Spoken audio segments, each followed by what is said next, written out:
Много удивительных легенд у моего народа. Вот одна из них. О жестокости Чингисхана, о диком коне Кулане, о многострадальной Тамбре. Это было давно. Жизнь была прекрасна, и никто не думал, что черные копья войны угрожают родной земле, что белые города превратятся в пепел, что жизнь человека станет дешевле пыли под копытами вражеских коней. Так было.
Предчувствие омрачило сердце Чингисхана. Олым қайда? Табыңдар! Он повелел найти сына. Қайғылы хабара келгеннің көмейін қорғасын мен бітеймін. Но черному вестнику обещал залить глотку свинцом.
Олым қайда? «Где мой сын?» – спросил тиран.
Музыка сильнее слов.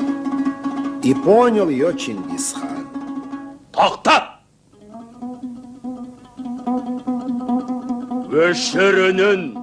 Он приказал исполнить свое страшное обещание. О алдияр, мен не дедім? Удивился музыкант. Он же и рта не раскрывал. Қой қорғасында, домбырасына. И тогда мстительный хан приказал казнить Дамбру.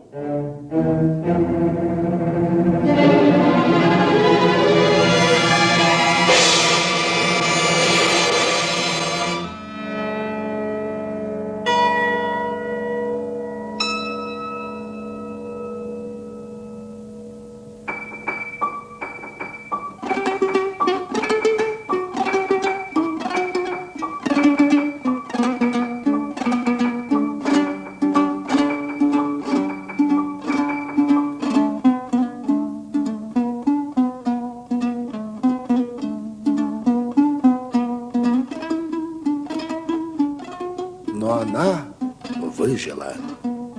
Жар расплавленного свинца оказался бессильным перед музой. Через века Дамбра донесла до нас эту печальную легенду. Так было.